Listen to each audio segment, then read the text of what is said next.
오늘 바톤 터치 8번째는 교회와 성도들의 신앙 안에 기적의 능력이 반드시 회복되어야 하는 본질적 이유. 오늘 말씀의 상황을 좀 보겠습니다. 사도행전 3장 1절부터 3절에 보시니까 이렇게 기록되어 있어요. 오후 3시 기도 시간이 되어서 베드로와 요한이 성전으로 올라가는데 나면서부터 못 걷는 사람을 사람들이 떠매고 왔다. 그들은 성전으로 들어가는 사람들에게 구걸하게 하려고 이 못 걷는 사람을 날마다 아름다운 문, 미문이라는 성전 문 곁에 앉혀놓았다. 그는 베드로와 요한이 성전으로 들어가려는 것을 보고 구걸을 하였다. 오늘 말씀의 상황을 여러분 잘 아실 겁니다. 나면서부터 못 걷는 사람이라고 되어 있습니다. 장애를 갖고 태어난 거예요. 어떤 사고에 의해서 살다가 불의의 사고를 당해서 그런 장애를 겪은 것이 아니라 나면서부터 그렇게 된 것입니다. 그러니까 이 나면서부터 못 걷는 이 사람이 겪는 이 고통은 어떤 고통입니까? 운명적인 고통이에요. 운명적으로 그렇게 태어난 것입니다. 여러분, 운명적 차원에서 고통을 받아들인다는 것은 굉장히 어려운 문제예요. 내가 살다가 어떤 사고를 겪어서 좀 어려움이 왔다. 이건 그래도 그것도 굉장히 힘든 문제지만 운명적 차원에서 그런 고난과 고통을 겪는다는 문제는 사실 내가 선택한 문제가 아니지 않습니까? 그냥 그렇게 태어난 건데, 저기 인도에 있는 아주 그 천민계층들 보면 3대가 그 모카밭에서 여러분 5만 원의 빚을 못 갚아서 3대가 노예 생활과 같은 그런 제너레이션을 여러분 이렇게 가는 그런 저주들, 거기에서 그 아이들은 태어난 죄밖에 없거든요. 그러니까 운명적 고난을 받아들인다는 것은 굉장히 사실 어려운 문제인데, 이 사람에게 있어서 바로 그런 운명적 고난이 이 사람의 삶 가운데 있었다는 사실입니다. 소망이 없다는 것이에요. 소망이 없는 상태란 노력이 먹히지 않는 상태를 말해요. 생각해 보세요. 노력해도 안 된다. 내가 뭔가를 할 수 없다.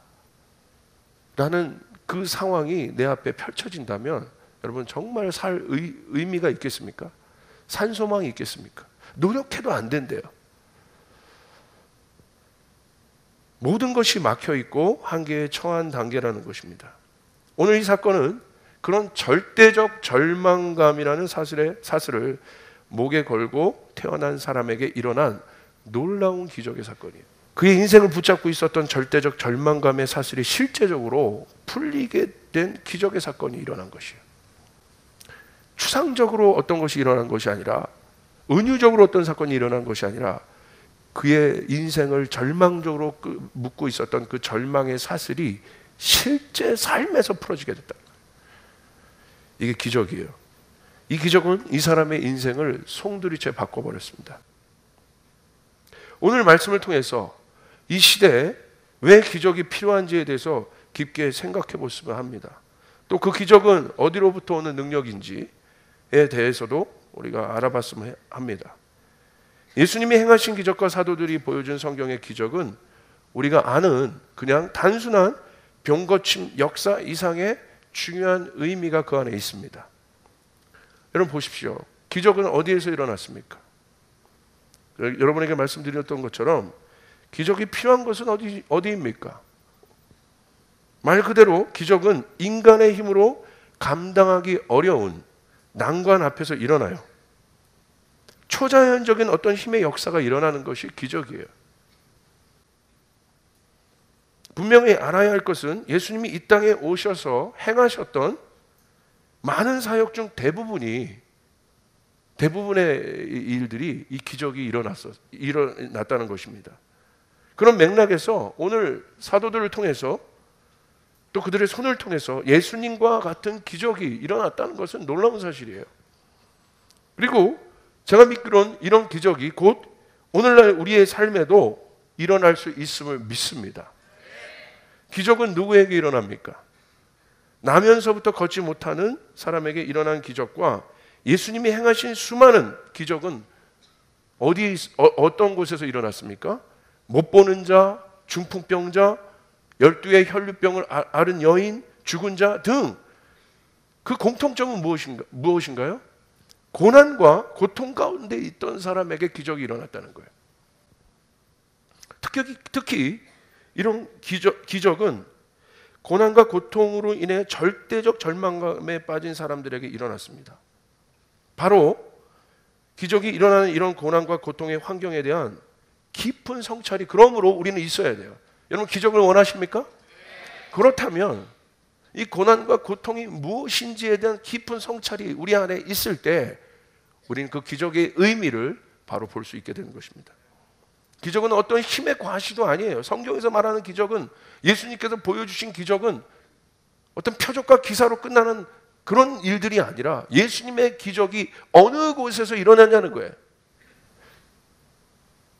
많은 사람들이 기적을 원하고 예수님의 기적에 따랐는데 그 기적이 어느 곳에서 일어났냐는 거예요. 고통 속에서 일어났어요. 절망감 가운데 있는 사람에게 일어났어요. 여러분 고통과 절망감이 없는 사람에게 기적이 필요했겠습니까? 아니에요. 그런데 오늘 예수님의 기적은 그런 고난과 고통의 현장 가운데 있는 사람들에게 일어났다. 그러므로 우리는 그 고난과 고통에 대한 의미를 더 깊이 봐야 될 필요가 있습니다. 여러분 고난과 고통의 현장이 왜 우리의 삶 가운데 허락됩니까? 하나님이 좋으신 하나님이면서 왜 고난과 고통의 그런 일들이 우리의 삶 가운데 허락되고 있습니까? 또 여기 계신 분들, 어떤 분들은 또 그 현장 가운데 지금 계셔서 정말 주님을 갈망하는 마음으로 이곳에, 주님 필요로 하는 마음으로 이곳에 오신 분들도 아마 있을 것 같습니다. 그런데 여러분 성경에서 보니까 인간에게 주어진 고난과 고통은 하나님을 만나게 하는 가장 강력한 순간이며 장소가 되더라고요. 고난과 고통이 쉬운 문제는 아니지만 성경에서 보니까 인간이 고난과 고통의 문제에 처했을 때 하나님을 필요로 하게 된다. 그때 하나님을 만난 많은 인물들이 성경에 있습니다. 그리고 그곳에 하나님의 기적들이 나타났었습니다. 바로 이 고난과 고통의 현장 앞에서 인간은 비로소 하나님 앞에서 단독자로 서게 됩니다. 무리와 회중으로 서게 되는 것이 아니라 고난과 고통은 우리를 어느 곳으로 이끄느냐, 하나님과 내가 단독자로 만나는 그 현장으로 우리를 이끈다는 것이죠. 그리고 그 단독자로 설 때 이때 두 가지 분류가 나타나게 됩니다. 첫 번째는 하나님을 찾는 부류가 있습니다. 인간의 한계점을 인정합니다. 이 사람들은 인생이 내 뜻대로 되는 것이 없다는 것을 압니다. 내 뜻대로 달려왔더라도 불가항력적인 고난과 고통의 현장 가운데 섰을 때 그들은 겸허하게 하나님을 찾는 사람들입니다. 왜냐하면 고난은 하나님을 필요로 하게 하는 중요한 통로가 되기 때문입니다. 바로 그 현장에서 인간은 겸손의 단계로 낮아집니다. 여러분 저를 잘 보십시오. 하나님을 만날 수 있는 인간에게 요구되는, 하나님을 인카운트할 수 있는 인간에게 요구되는 자세는 딱 한 자세예요. 겸손이에요. 여러분 교만하면 하나님 만날 수 없어요. 겸손해야만. 하나님은 어떤 분이십니까? 하나님은 우리가 경외할 수 없는 분, 경외할 수밖에 없는 분이세요. 위험 있는 분이세요. 하나님은 정말 만물의 주관자시고 창조주세요. 그런 하나님을 우리가 만날 때 우리가 어떤 마음으로 서야겠습니까? 겸손이에요. 여러분 잘 보십시오. 여러분 하나님 만나고 싶습니까? 교만하면 절대 하나님 만날 수 없어요. 교만한 사람은 절대 하나님을 만날 수 없어요. 모든 종교, 신을 찾는 모든 종교의 자세는 뭐예요? 겸손이에요. 낮추는 것입니다. 낮아지는 것입니다. 바로 고난은 그 겸손의 태도를 우리 가운데 갖게 합니다. 또 한 분류가 있습니다. 하나님을 저주하는 분류입니다. 왜 고통이 있는가를 묻습니다. 아까는 그 고통 앞에서 순응하고 따라가지만 이 부류는 왜 고통이 있냐고 묻는 거예요. 항거하는 거예요. 그리고 그 고통의 대상자가 자기 자신이나 내가 사랑하는 존재라면 더 그렇게 여깁니다. 역시 이 경우도 하나님 앞에 서기는 하지만 결국 하나님이 없다라고 단정지으며 뒤돌았습니다. 그런 관점에서 하나님을 찾는 마음은 자기의 한계를 인정한 겸허한 마음이라고 여러분에게 말씀드렸습니다. 여러분, 이 고난과 고통의 문제를 한번 더 보기를 원합니다. 고통 속에서 우리는 무엇을 더 바라겠습니까? 고통을 겪어보신 분들이 있죠? 육신적으로 아프셨거나 아니면 여러분의 환경이 정말 어려웠거나 정말 내가 말하는 거 뭐 그냥 내가 시험 못 봐서 뭐 낙마하고 이런 차원이 말고 진짜 고통. 제가 말하는 고통의 정의는 내 힘으로 해결할 수 없는 일들, 그 상황들입니다. 그 속에 있을 때 여러분 무엇을 생각하십니까? 그 고통으로부터의 해방감을 원하는 거예요. 딴 거 없어요. 여기서부터 좀 벗어나고 싶다. 이 고통이 너무 힘든 거죠. 고통과 고난은 이와 같이 우리의 마음에 한 가지 갈망만을 남게 합니다. 그 갈망은 뭐예요? 고통으로부터 벗어나고 싶다는 거예요. 해방되고 싶다는 거예요. 고통과 고난이 주는 유익은 우리에게 사심이 없는 깨끗한 마음을 남기게 합니다. 이 마음은 하나님을 보게 해요. 제가 저희 교회에서도 고통과 고난 속에서 하나님 앞에 부르짖고 달려가는 분들이 있어요. 그분들을 봅니다. 얼마나 겸손한지 모르겠어요. 이야, 마태복음 5장 8절에 보니까 마음이 청결한 자는 복이 있나니 그들이 하나님을 볼 것이다. 하나님을 보려면 어떻게 해야 돼요? 마음이 청결해야 된다고 되어 있어요. 사심이 있으면 안 돼요. 욕심이 있으면 안 돼요. 그러니까 고난과 고통은요, 제가 누워 있었잖아요. 욕심이 있어요? 없어요. 뭐 제가 좋은 차 타고 싶겠어요? 없어요. 좋은 집 갖고 싶겠어요? 없어요. 그냥 한 마음 뭐예요? 일어나게 해주십시오. 어떻게? 벌떡. 그 마음밖에 없는 거예요. 아주 깨끗한 마음이에요. 여러분 성경에 보니까 마음이 청결한 자가 하나님 볼 수 있대요. 깨끗한 거, 사심 없는 마음, 욕심 없는 마음. 고난과 고통이 주는 유익을 정리해 보겠습니다. 첫 번째, 삶을 단순화시킵니다. 솔로몬이 그렇게 고백했어요. 헛되고 헛되다고. 어디가 가장 심플한 영적인 단순한 삶을 살 수 있을까요? 여러분 수도사의 삶을 보십시오. 단순해요. 아침에 일어나서 루틴한 그 라이프를 살지 않습니까? 또 정해진 대로 단순하게. 그게 수도예요. 단순화시키는 거, 자기의 삶을. 뭔가 복잡하잖아요, 여러분? 그건 지금 수도 생활을 할 수 없다는 거예요. 그러니까 여러분 하나님 앞에 깊이 들어간 스테디한 사람은요, 뭐 요동이 없어요. 그냥 그거 하고 있어요. 아침에 가면 주님 만나는 시간 딱 정해놓고 그거 보고 그 다음에 일하고 또 와서 이 스테디한 삶, 뭔가 복잡하지 않아요. 단순한 삶. 이게 능력이 있는 거예요, 여러분. 여러분 삶에 이 능력이 갖기를 원합니다. 그냥 여기 와서 주님 막 엄청나게 이렇게 부르짖고 집에 가서는 막 집안 난장판으로 만들고, 아니에요. 그거 아니에요. 그리고 고난은 삶을 정결하게 합니다. 다른 사심이 없게 합니다. 그리고 고난은 모든 것을 소중히 여기게 합니다. 분산된 마음과 생각이 아니라 고통, 고난이라는 한 가지 주제에 집중하게 하며 그 집중의 끝은 하나님을 찾게 하고 만나게 합니다. 그리고 인생을 더 깊게 합니다. 그리고 넓어지게 합니다. 고통과 고난은 하나님을 믿는 신앙에 엄청난 성숙과 깊이를 가져옵니다. 왜냐하면 고통과 고난의 문제만이 하나님 앞에서 인간의 존재를 정확하게 볼 수 있게 하는 거예요. 고통과 고난은 우리를 존재론적으로 보는 본질적인 장소로 우리를 이끌어가요. 다른 어떤 문제가 아니에요. 그냥 사소한 문제가 아니라 고통과 고난, 내가 불가항력적인 어떤 문제, 내 힘으로 해결할 수 없는 문제는 우리를 어느 곳으로 이끄느냐? 존재적인 곳으로 우리를 이끌어가요. 왜냐하면 고통과 고난은 하나님과 인간 단 둘만의 존재적 공간을 창출하기 때문에 우린 그곳에서 우리의 신앙의 엄청난 성숙의 깊이를 봅니다. 욥을 보면 알 수 있습니다. 또 성경에 보면 이런 과정을 통과한 사람들이 있습니다. 모세를 보십시오. 광야를 통과한 모세를 보십시오. 그리고 다윗을 보십시오. 고난을 통과하고 사울의 추격을 피해서 달아났던 그 도망자 생활 끝에 다윗의 성숙도를 보십시오. 하나님의 마음을 발견하는 부분으로 좀 넘어가 있습니다. 그렇다면 성경에 보니까 이런 절망의 상황 가운데 하나님이 기적을 보이셨어요. 왜 기적이 우리 가운데 나타나는지 그 이유에 대해서 살펴보길 바랍니다. 여러분의 손을 통하여 기적이 일어나길 바랍니다. 여러분 원하십니까? 원하십니까? 쫓아가겠습니다. 가슴에 손을 대고. 나에게 기적이 필요합니다.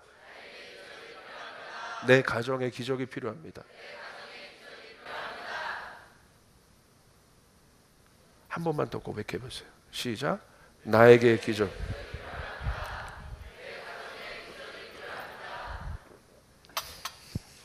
이 교회 안에 기적이 필요합니다. 대한민국 땅 안에 기적이 필요합니다. 지금 기적이 필요한 순간이에요.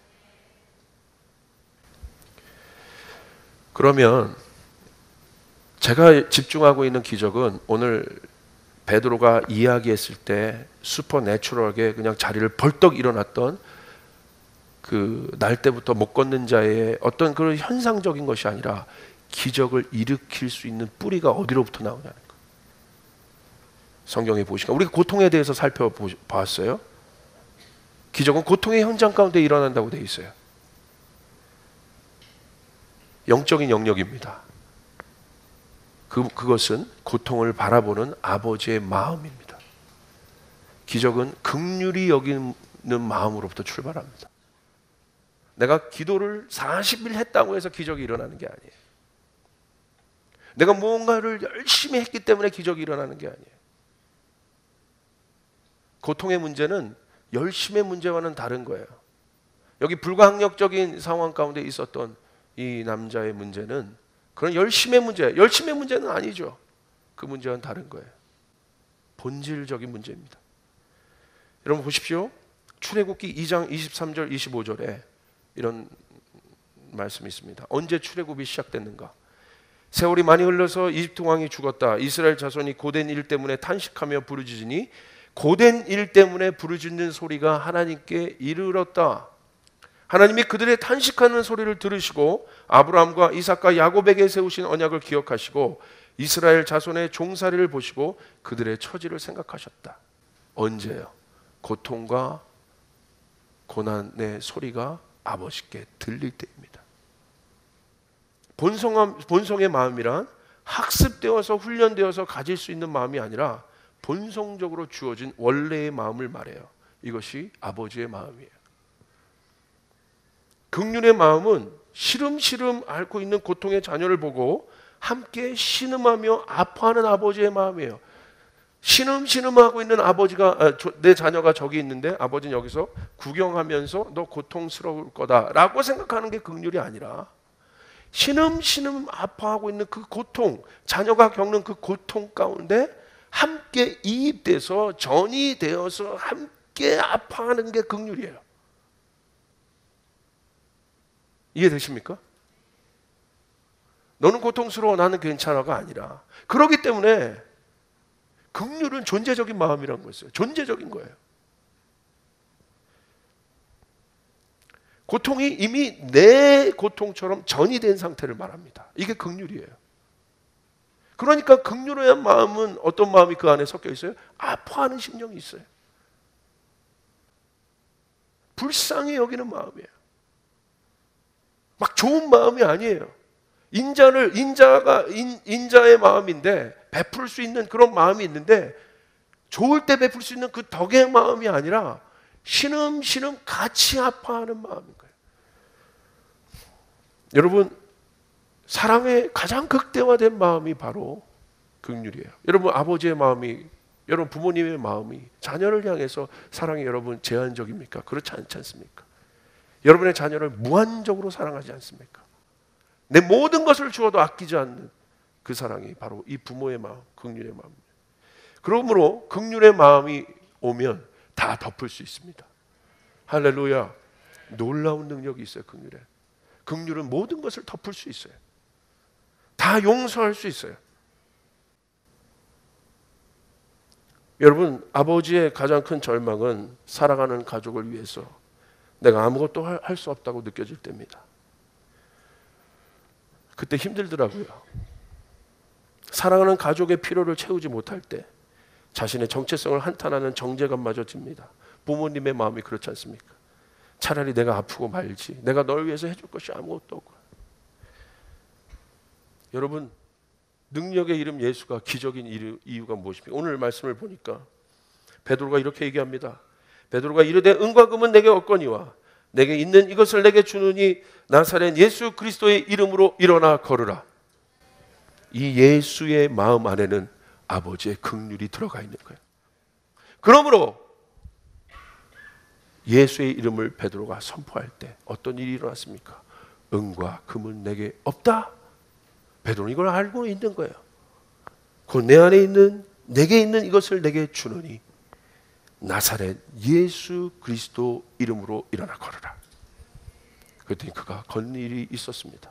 사랑하는 여러분, 보십시오. 베드로가 날마다 갔던 그 성전 가운데, 기도하러 갔던 그 현장 가운데 그 미문 앞에서 구걸하는 그 사람을 보며 언제나 봤던 그 사람인데 기적이 어느 순간에 일어났냐? 제가 믿기로는 오늘 베드로의 마음 가운데 그 긍휼한 마음이 주어질 때 기적은 일어난다는 거예요. 할렐루야. 뭔가 행위가 아니에요. 기적은 고통과 고난의 현장에 있는 자들, 그 상황을 불쌍히 여기는 마음으로부터, 그 능력으로부터 출발합니다. 오늘 여러분의 삶 가운데 그 일들이 있기를 바랍니다. 그런 경우를 겪었기 때문에 이것이 능력이 됩니다. 제 아픔의 상처 어떤 것들이 있었습니다. 그러나 그것이 회복되었을 때 그런 똑같은 아픔과 상처를 겪고 있는 사람들을 보면 제 안에 어떤 마음이 생깁니까? 긍휼의 마음이 생깁니다. 나도 그랬었어. 나도 아팠었어. 그리고 그것은 실제적으로 기적의 능력이 됩니다. 괜찮아. 하나님이 하셨다. 하나님이 하신다. 너는 힘을 내서 일어나면 된다. 나가면 된다. 그곳에 능력이 있는 것이에요. 그곳에 힘이 있는 것입니다.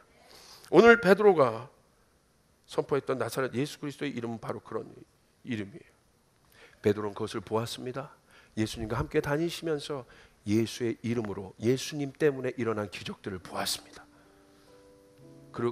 그리고 그 예수님 때문에 고통받는 자들이, 묶였던 자들이 자유함을 얻고 하나님 앞에 돌아오는 것들을 베드로는 보았습니다. 그때 베드로는 그 능력만을 가지려고 했어요. 나도 어떻게 하면 저런 능력을 가질 수 있을까? 어떻게 하면 나도 천국에서 저렇게 큰 자가 될 수 있을까? 그것만을 봤어요. 그러나 십자가를 바라보고 난 후에 베드로가 던졌던 예수는 다른 거예요. 기적만 행하고 내가 왕이야 라고 군림하고 있는 예수가 아니라 자기 살이 찢겨지며 상하며 오늘 그 아픔의 현장 가운데 우리 가운데 들어오셔서 내 고난의 문제와 아픔의 문제를 해결하신 그 예수. 베드로가 예수님을 배반하고 떠났음에도 불구하고 찾아오셔서 한없는 무한대의 사랑으로 그들을 풀어주셨던 예수. 그 예수의 이름, 긍휼의 이름 예수, 능력의 이름 예수, 모든 것 대신 그 예수의 이름을 선포할 때 오늘 베드로는 분명히 달랐을 거예요. 예수님과 함께 있으며 던졌던 예수의 능력의 이름과 자기 안에 있었던 예수의 이름, 오늘 사도행전 3장에 던졌던 예수의 이름은 다릅니다. 여러분 무엇을 보기 위해 오셨습니까? 여러분 무엇을 얻으려고 귀에 오셨습니까? 오늘 예수님 안에 있는 이 긍휼의 이름이 여러분 안에 들어가길 바랍니다. 우리 안에 이 긍휼의 마음이 풀어질 때 기적은 일어납니다. 예수의 이름 안에는 긍휼이 있습니다. 이젠 그 이름을 가졌다면 오늘 그 이름을 선포한 것에 그치지 말고 우리는 실제적으로 이것을 해야 돼요. 어떻게? 성전 미문에 구걸하는 자에게 가서 손을 내밀고 오른손을 일으키지도 않았는데 막 일어나 오른손을 잡을 때 발목에 힘이 생기고 이 오른손을 잡을 때 발목에 힘이 생겨 일어날 힘으로 일어났다는 것이에요. 그러므로 사랑하는 여러분, 사랑은 말이 아니라 실천인 거예요. 하나님의 능력은 말이 아니라 실천인 거예요. 손을 내밀어 죽어가는 자를 잡아야 돼요. 여러분 쓰러져가는 자를 잡아야 돼요. 이 땅에 많은 자들이 고통받고 있어요. 젊은이들이 고통받고 있어요. 시름시름 앓고 있습니다. 여러분 이제 여러분 안에 예수의 능력이 있다면 이제 그 사람에게 가서 손을 내밀어서 손을 내미는 바로 이 사랑의 실천을 하는 순간, 우리가 말로만 캄보디아하는 것이 아니라 가서 이 사랑의 실천, 이것이 선교예요. 이 사랑을 실천하는 순간 발목에 힘이 생기고 일어날 힘을 갖고 일어나 걷더라. 걸어. 우리 옆 사람의 손을 한번 잡아주세요. 이 터치가 그리운 시대입니다. 터치가 그리운 시대입니다. 아멘, 아멘. 그리고 선포해 주세요. 당신의 손에 기적이 일어납니다. 당신의 손에 기적이. 오르는 손을 잡아 이르니 발과 발목이 곧 힘을 얻고 뛰어서서 걸으며 그들과 함께 성전으로 들어가면서 걷기도 하고 뛰기도 하며 하나님을 찬송하니. 이 안에 있었던 본질적인 절망감, 나는 저주받은 자구나, 나는 하나님께도 버림받은 자구나, 나는 성전 안에도 못 들어가는 자구나, 평생을 저주하며 그 절망의 고리 가운데 그 존재적인 하나님을 향하여 저주했거나 아니면 짓눌려 있던 그 영혼 가운데 오늘 그 기적이 일어날 때 걷기도 하고 뛰기도 하며, 저는 이 말씀에 제 가슴이 미어지는 거예요. 하나님을 찬송하니, 하나님을 찬송하니. 오늘 여러분의 오른손을 통하여 열방의 그 일들이 일어나길 바랍니다. 여러분이 이웃에게 그 일들이 일어나길 원합니다. 절망에 갇혀있던 자들이 하나님을 아는 놀라운 일들이 여러분의 삶 가운데 일어나기를 주님의 이름으로 축복합니다.